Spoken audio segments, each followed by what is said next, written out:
So, Dr. Carpenter, we talked a little bit about it before we started to get in things here, but Hubble has recently discovered the furthest individual star that we've ever seen. Can you tell us a little bit about that discovery, what it means, and how it happened? Okay, it's a wonderful opportunity, and we were able to pick out we expect with Hubble to see large galaxies of 100 billion stars at this distance. We do not necessarily expect to have seen individual stars. We were able to do it because of something called a gravitational lens. Between us and this star, there's a very large concentration of mass, a very large cluster of galaxies. That mass takes the light from this distant star, amplifies it, and focuses it and magnifies it. So we get to see something that's normally too faint or too small to see with Hubble. We get to see it very clearly because of this natural gravitational lens that happens to be lined up with it perfectly. So that's the lucky part of this, that nature has provided us with a way to amplify this particular, our view of the star. The fact that it's nearly 13 billion years light travel time from us means it's formed in the first billion years of the universe, where there's very little heavy elements. Like the sun has lots of heavy material in it. This star probably only has hydrogen and helium. One of the things we want to follow up on is confirm that that is the case. But it gives us a chance to see what stars were like in the early years of the universe, when there wasn't much around for the stars to use except for hydrogen and helium. And it's going to be very exciting as we study it further, both with Hubble and with the Webb telescope that can look in the infrared and get data that Hubble can't see, put that together and try to understand, is it one star, is it two or three or four? We know it's not a large cluster because it's too small, but we don't know exactly if it's one star or two or three. Webb will help us tell that, and it will also help us pin down the chemical composition of it. How is it really just purely hydrogen and helium? We're very excited to see what comes of that. And just making sure that I understand this concept of a gravitational lens. So we're essentially talking about large bodies in space, large masses in space, bending light in such a way that it's able to focus into the Hubble telescope, correct? Right. It's basically as if you had a large magnifying glass that you stuck up in front of your eyes. This large mass between us and the star acts exactly like that. It basically bends space in a way that the light gets focused, it gets enlarged and focused on us. So it's a trick we've used before. We can only use it if there happens to be this large mass between us and the direction we want to look.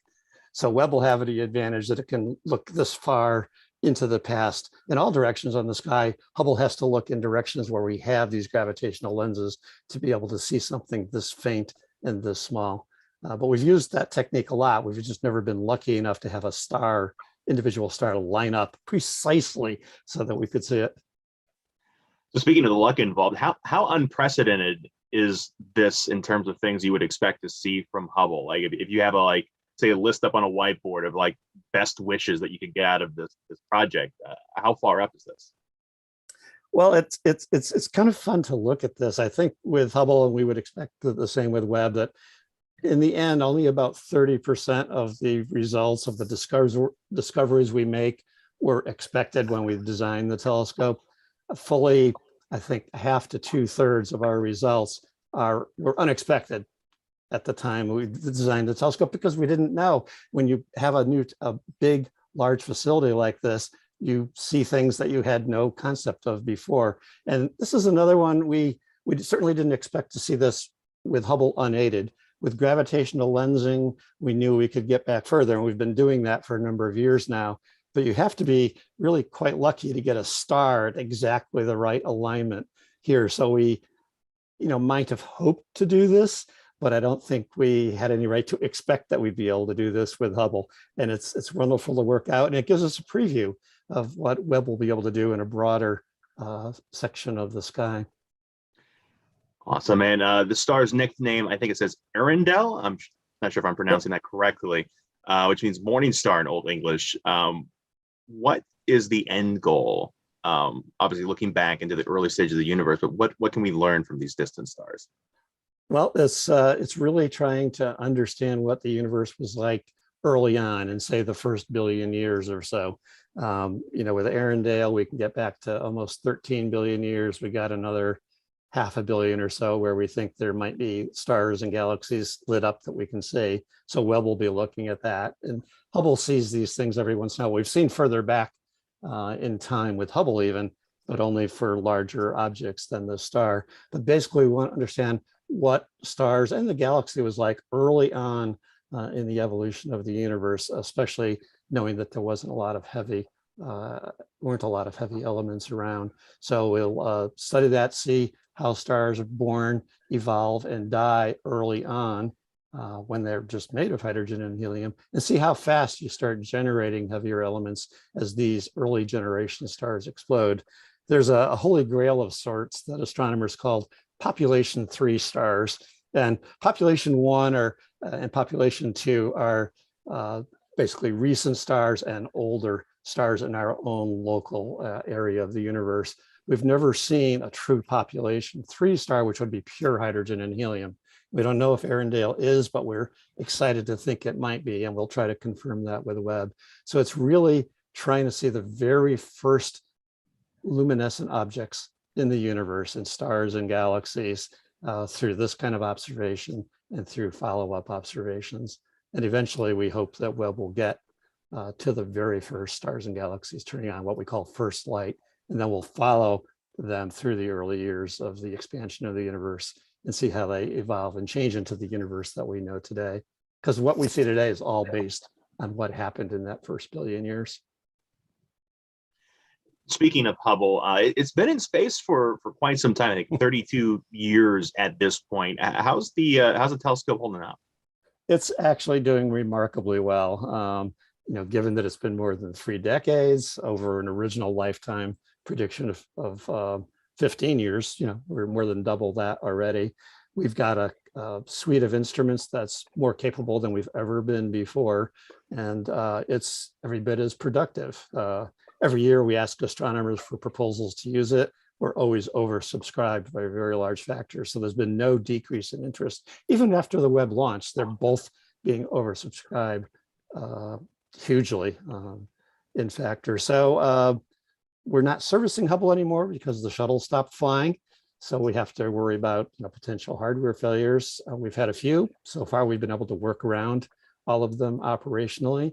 And we have a brilliant team of engineers on the project. And so far we haven't run into anything that they can't find a way to fix or work around. So we're hoping to get, into toward the end of this decade or maybe even beyond. Speaking of the James Webb Telescope that has just launched in December, is this a replacement mission, so to speak, or is this something that will work in conjunction with Hubble? It's a complementary mission that will work in conjunction with Hubble, and we are so glad that Webb finally got up at a time where Hubble was still operating, so we can use them together. The reason they complement each other, they both have similar resolution on the sky, but Hubble concentrates on looking at the ultraviolet, which is bluer than what the eye sees in color. Webb, as on the other hand, looks in the infrared, redder than what the eye sees. So if you use them together, looking at the same objects, you get a broader sampling of the light. And for instance, infrared light tells you more about cool material. Ultraviolet light tells you more about hot material. Use them together, you get to understand everything in the object you're looking at. Plus, with Webb, you can see further back in time because the expansion of the universe shifts the light from an object to the red.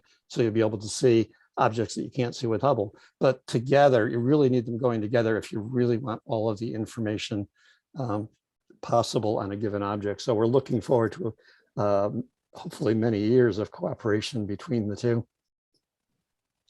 If people don't want to learn more about Hubble or the Webb telescope, what are some good resources for them to check out? You can go to on the web to nasa.gov/Hubble or /Webb if you want to look up Webb material. And on social media, Facebook, Instagram, and Twitter, the Hubble handle is @NASA Hubble, and the Webb handle is @NASA Webb. And you can find everything about this particular release and pretty much everything that's happened to past. You can learn about the telescopes. You can learn about the science that's coming out of Hubble right now. And you can also see progress, obviously, with the Webb setup and calibrations.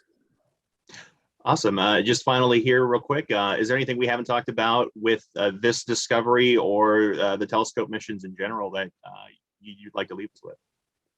Well, I guess it's fun to think about how Hubble is still surprising us after more than 30 years. I mean, you'd sort of think you'd run out of new things to find, but it's not the case. And people are proposing all the time for new things that, using Hubble in different ways. So it's fun to see that. I don't know, I guess it's, it's funny after 30 years to say that I'm still not sure exactly what's going to be the most exciting thing to come next. I think, stay tuned. This isn't the last time we'll come up with something that surprises not only the public, but the astronomers that are using the telescope to start with. And we look forward to many more discoveries like this. Awesome. Well, Dr. Carpenter, I'd like to thank you for giving us a bit of your time this morning, and thanks for all the great research you guys have done to help us better understand our place in the universe. Thank you, and thank you for your interest. Talk to you again.